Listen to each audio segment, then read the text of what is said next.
इस लेक्चर में हम यहां पर बात करेंगे डार्जन्स रिएक्शंस और ग्लाइसिडिक एस्टर कंडेंसेशन रिएक्शन। देखो अगर अपन सीएसआर नेट और गेट के पॉइंट ऑफ व्यू से यहां पर बात करें तो आपको बता देता हूं कि डार्जन रिएक्शन से डायरेक्ट क्वेश्चन आने की पॉसिबिलिटी बहुत कम है। मतलब ऐसा नहीं कि कोई भी एक क्वेश्चन दे दे, रिएक्टेंट दे दिया और फाइनली आपको प्रोडक्ट बनाना है और क्वेश्चन हो डार्जन रिएक्शन से रिलेटेड, उसकी पॉसिबिलिटी एक्चुअली कम है। ये मैं आपको बता देता हूं। एक्चुअली इस रिएक्शन का यूज कहां पर है कि कई बार आपने एग्जाम में देखा होगा, कई बार कि अगर नेट और गेट की बात करें तो ज्यादातर क्वेश्चन आपने देखे होंगे कि मल्टी स्टेप क्वेश्चन होते हैं। मतलब पहले ए से बी बन रहा है, फिर बी से सी बन रहा है। मतलब एक ही क्वेश्चन के अंदर वो क्या करते हैं कि 3 4 5 तरह की कंडीशंस को अप्लाई कर देते हैं, मतलब 3 4 तरह की रिएक्शन को इन्वॉल्व कर देते हैं। तो हो सकता है किसी न किसी रिएक्शन में ये डार्जन्स रिएक्शन काम में ले जाए, किसी न किसी रिएक्शन का मतलब जो किसी न किसी स्टेप की बात करें वहां पर ये रिएक्शन काम में ले जाए। तो डायरेक्ट क्वेश्चन आने की पॉसिबिलिटी कम है, लेकिन मल्टी स्टेप क्वेश्चंस में किसी न किसी स्टेप में इस रिएक्शन को काम में लिया जा सकता है। ये इसका बेसिकली इंपॉर्टेंस है। आई थिंक क्लियर हो गया होगा। अब डार्जन रिएक्शन में एक्चुअली क्या करते हैं, अपन कोई कार्बोनिल कंपाउंड लेते हैं। कार्बोनिल कंपाउंड कोई एल्डिहाइड भी हो सकता है, कीटोन भी हो सकता है। क्लियर है यहाँ पर, जैसे मैं यहाँ पर यही ले लेता हूँ, कीटोन ले लेता हूँ। अब जरूरी नहीं कीटोन ही हो, कोई एल्डिहाइड भी हो सकता है। इसकी रिएक्शन हम कराते हैं अल्फा हेलो एस्टर से। तो अल्फा हेलो एस्टर जैसे मान लो मैंने यहाँ पर ये ले लिया, ये यहाँ पर Cl और COOET यहाँ पर ये कर दिया, यहाँ पर H है ना। और यहाँ पर अपन लेते हैं बेस। यहाँ पर क्या लेते हैं भाई, बेस लेते हैं, बेसिक कंडीशन। बेस की फॉर्म में कुछ भी हो सकता है, जैसे सोडियम इथोक्साइड हो सकता है, सोडियम मेथोक्साइड हो सकता है, या फिर कोई एल्किल लिथियम वगैरह हो सकता है, एल्किल लिथियम है ना। मैंने यहाँ पर क्या बोला, जैसे सोडियम मेथोक्साइड हो सकता है, कोई अमीन्स वगैरह भी हो सकता है, जैसे ट्राईएथिल अमीन हो सकता है, एटसेट्रा। तो कुल मिलाकर यहाँ पर जैसे ही अपन ये कंडीशन लेते हैं तो यहाँ पर बनता है basically alpha beta epoxy ester. क्या बनता है, अल्फा बीटा इपोक्सी एस्टर। जो अल्फा बीटा इपोक्सी एस्टर बनता है उसी को अपन बोलते हैं ग्लाइसिडिक एस्टर कंडेंसेशन। उसी को अपन ग्लाइसिडिक एस्टर बोलते हैं, रिएक्शन को बोलते हैं ग्लाइसिडिक एस्टर कंडेंसेशन। देखो ध्यान देना, रिएक्शन कैसे होगी कि यहां से आपको पता है ये हाइड्रोजन एसिडिक है, एसिडिक हाइड्रोजन होते ही क्या होगा, ये बेस इसको ले लेगा, बेस इसको लेते इस कार्बन पे नेगेटिव आएगा, नेगेटिव आते कार्बन यहाँ पर अटैक करेगा और ये बॉन्ड टूट जाएगा।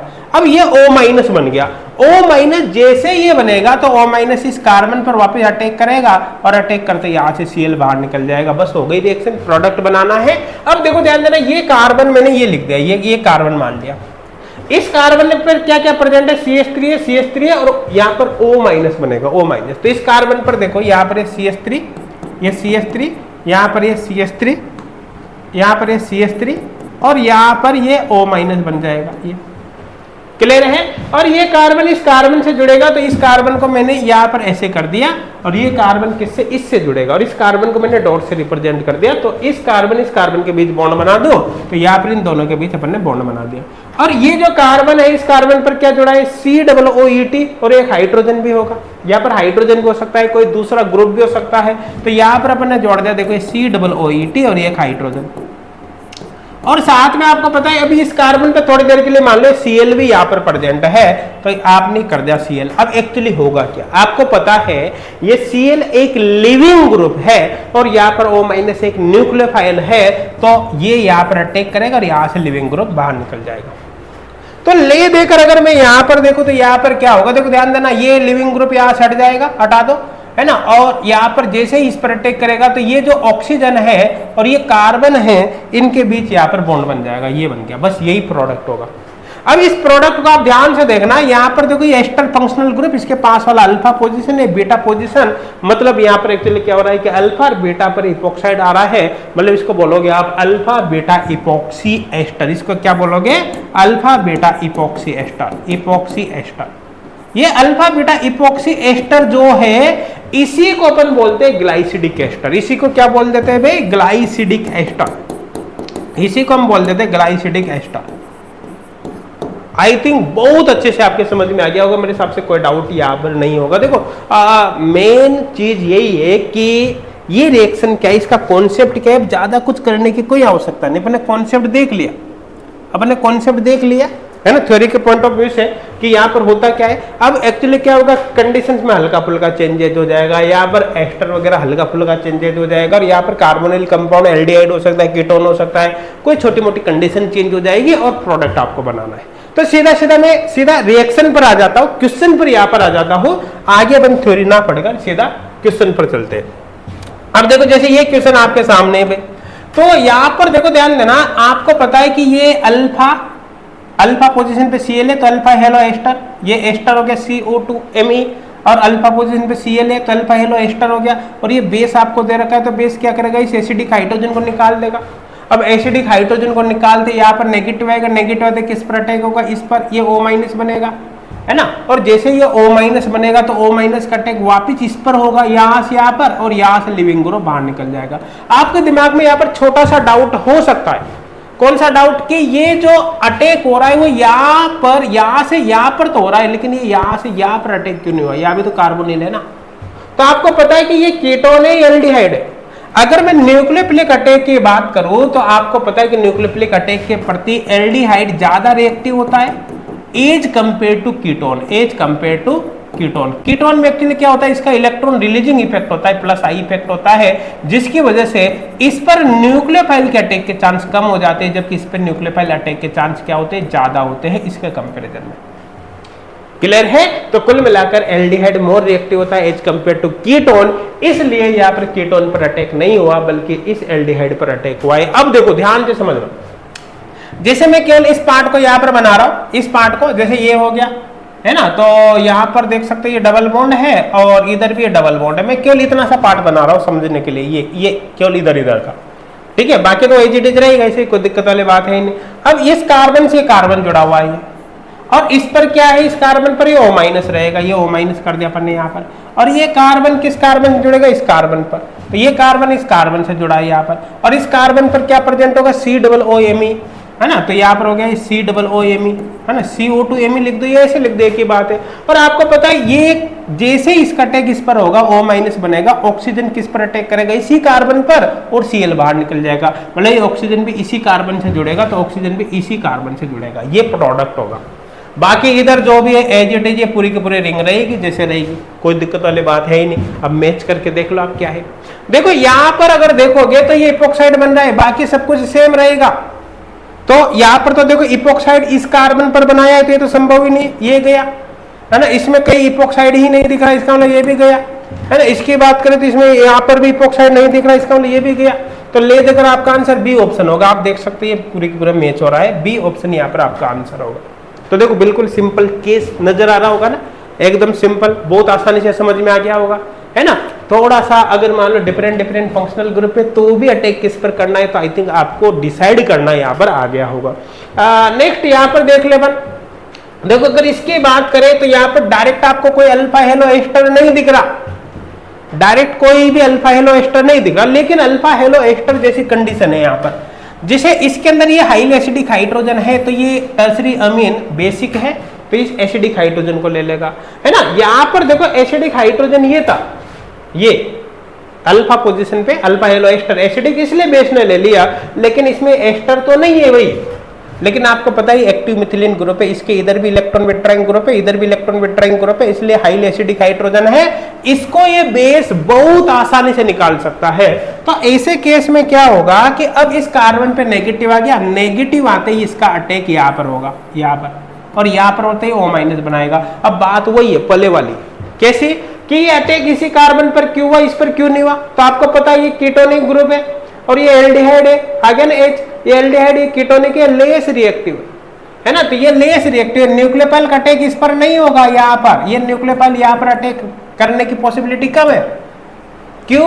क्योंकि ये एल्डिहाइड मोर रिएक्टिव है, इसलिए nucleophile more reactive aldehydic group पर ही अटैक करेगा, इस पर नहीं करेगा। आई थिंक समझ में आ गया होगा। अभी मैंने आपको समझाया है कि रिएक्टिविटी एल्डिहाइड के कीटोन से ज्यादा है, क्यों है ये भी मैंने आपको यहाँ पर बताया। तो जैसे ही कुल मिलाकर ये इस पर अटैक करेगा, O- होगा, नेगेटिव ऑक्सीजन पर नेगेटिव है तो इसका अटैक वापस इस कार्बन पर होगा और यहाँ से लिविंग ग्रुप में बाहर निकल जाएगा। तो आप सीधा सीधा यहाँ पर देखोगे तो आपको पता चल जाएगा। देखो ध्यान से समझना, ये जो कार्बन है, ये कार्बन, इस कार्बन से इस कार्बन की बॉन्डिंग हुई और इसी कार्बन से इस ऑक्सीजन की बॉन्डिंग हो रही है, तो इस कार्बन से कार्बन भी जुड़ा, इस कार्बन से ऑक्सीजन भी जुड़ा है ना, और इस कार्बन और ऑक्सीजन के बीच डबल की जगह सिंगल बॉन्ड हो जाएगा। मतलब यहाँ पर कुल मिलाकर ले देकर इपोक्साइड बनेगा, यहाँ पर इपोक्साइड बनेगा है ना, और ये जो ग्रुप रहेगा वो मेंटेन रहेगा। क्लियर यहां तक? तो चलो अब देखते हैं यहाँ पर क्या हो सकता है, क्या आंसर हो सकता है, देखने की कोशिश करते हैं। यहाँ पर अगर मैं इसके बारे में बात करूं तो यहाँ पर इपोक्साइड हो रहा है, देख सकते हो आप, ये C डबल बॉन्ड हो, ठीक है। उसके बाद देखो यहाँ पर ये कार्बन, ये C डबल बॉन्ड हो, ये कार्बन है ना, तो यहाँ पर देखो ये कार्बन 1 और ये 2, ये 1 और ये 2, ये 2, ठीक है। उसके बाद यहाँ पर देख लो इधर ये 3, तो चलो यही देख लो, ये 1 2, ठीक है। तो ये जो सेकंड नंबर का कार्बन है, सेकंड नंबर के कार्बन से ये जुड़ा है, C डबल बॉन्ड हो NHBOC, सेकंड से C डबल बॉन्ड हो NHBOC जुड़ रहा है। अब ये जो सेकंड नंबर का कार्बन है, सेकंड नंबर के कार्बन से ये थर्ड नंबर का कार्बन में इसको बना रहा हूं, तो ये थर्ड नंबर का कार्बन जुड़ेगा, इस कार्बन से थर्ड नंबर है ना, और इस थर्ड नंबर के कार्बन पे ऑक्सीजन है, ये ऑक्सीजन, और इस सेकंड नंबर के कार्बन पर भी ये ऑक्सीजन जुड़ेगी, इस सेकंड से ऑक्सीजन भी जुड़ेगी, तो इस सेकंड से ये भी जुड़ेगी, मतलब इपोक्साइड बन गया। इस थर्ड नंबर के कार्बन पे पूरा पूरा ग्रुप आएगा, C डबल बॉन्ड ओ ये, तो ये C डबल बॉन्ड ओ ये पूरा पूरा आ गया, मतलब ये आपका आंसर होगा, मैच कर रहा है पूरा का पूरा, ठीक है। बाकी इसमें तो देखिए एल्डिहाइड ग्रुप आ गया, एल्डिहाइड का तो दूर दूर से यहाँ पर संबंध ही नहीं ना, एल्डिहाइड तो रिएक्शन में ही पार्टिसिपेट कर गया, इसका मतलब CHO तो बचेगा ही नहीं ना, तो ये कभी भी नहीं आएगा। क्लियर है? इसमें भी एल्डिहाइड आ रहा है, ये कभी नहीं आएगा, मतलब ये ऑप्शन गए काम से। क्लियर है? इसकी बात करें तो इसमें दूर दूर तक कोई इपोक्साइड ही नहीं दिख रही, मतलब ये भी गया काम से, ठीक है। तो अपना आंसर होगा यहाँ पर ए ऑप्शन होगा। देखो समझने में कंफ्यूजन हो रहा हो तो कोई दिक्कत नहीं, आप अलग से बनाकर देखो। जैसे मैं यहाँ पर 1 2 3 बना रहा हूं, सिर्फ ये मैंने बना दिया भाई, ये यहाँ पर 1 2 3 है ना, ये बना दिया। चलो मैं यहाँ पर इसको एज बना रहा हूं, यहाँ पर ये यहाँ पर हो गया ये C डबल बॉन्ड O, और यहाँ पर ये ऐसे बना देता हूं NHBOC, इधर आगे जो भी होगा रह जाएगा, ठीक है। और अपने केस में ये 1 है और ये अपने 2 बनाया। अब समझने की कोशिश करना, 2 नंबर के कार्बन से मैंने एजिटी जोड़ दिया, पूरा का पूरा ये हो गया। अब 2 नंबर का जो कार्बन है वो इस कार्बन से जुड़ेगा, इससे ये जुड़ गया, और जो 2 नंबर का कार्बन है ये ऑक्सीजन से भी जुड़ेगा, ये 2 नंबर का कार्बन ऑक्सीजन से भी जुड़ेगा, है ना। और ये 2 नंबर का कार्बन इस कार्बन से जुड़ा, इसको हमने दिया यहाँ पर 3 नंबर, ये हो गया। अब ये 3 नंबर और ये ऑक्सीजन के बीच बॉन्डिंग है ये, और ये जो 3 नंबर का कार्बन है उससे आगे ये पूरा का पूरा जुड़ा हुआ है, तो यहाँ पर ये पूरा का पूरा जुड़ा हुआ है, ये बस ये बन गया। अब मैच करके देख लो आप इससे, देखो 3 नंबर के कार्बन पर ये ग्रुप आ गया, 3 नंबर के कार्बन पर ये पूरा का पूरा ग्रुप आ गया यहाँ पर ये, और जो 2 नंबर का कार्बन है ये 2 नंबर के कार्बन पर ये ग्रुप आ गया, 2 नंबर के कार्बन पे ये ग्रुप आ गया, ठीक है ना। तो अरेंज करने का तरीका है वो, बाकी तो आपके समझ में आ गया होगा। ये डी ऑप्शन तो कट ही जाएगा यहाँ पर। ये मेरे हिसाब से अब कोई डाउट नहीं होगा कि ए ऑप्शन यहाँ पर कैसा है। देखो क्वेश्चन टफ नहीं होते, क्वेश्चन तो इजी ही होते हैं, बस आपको अप्रोच करना आना चाहिए। थ्योरी अपन ने पढ़ी, ठीक है, थ्योरी पर एक कॉन्सेप्ट अपने पढ़ लिया, अब उसी कॉन्सेप्ट को इंप्लीमेंट करते हुए अपन को क्वेश्चन सॉल्व करना है। क्वेश्चन सॉल्व करोगे, ज्यादा से ज्यादा प्रैक्टिस होगी, ऑटोमेटिक ही आपको समझ में आएगा कि किस तरह के क्वेश्चंस बन सकते हैं एग्जाम में और उनको कैसे हमको सॉल्व करना है। मेरे हिसाब से हमें जो डार्जन्स रिएक्शन है या फिर ग्लाइसिडिक एस्टर कंडेंसेशन है, इसमें कोई डाउट नहीं होगा, सबके बहुत अच्छे से समझ में आ गई होगी।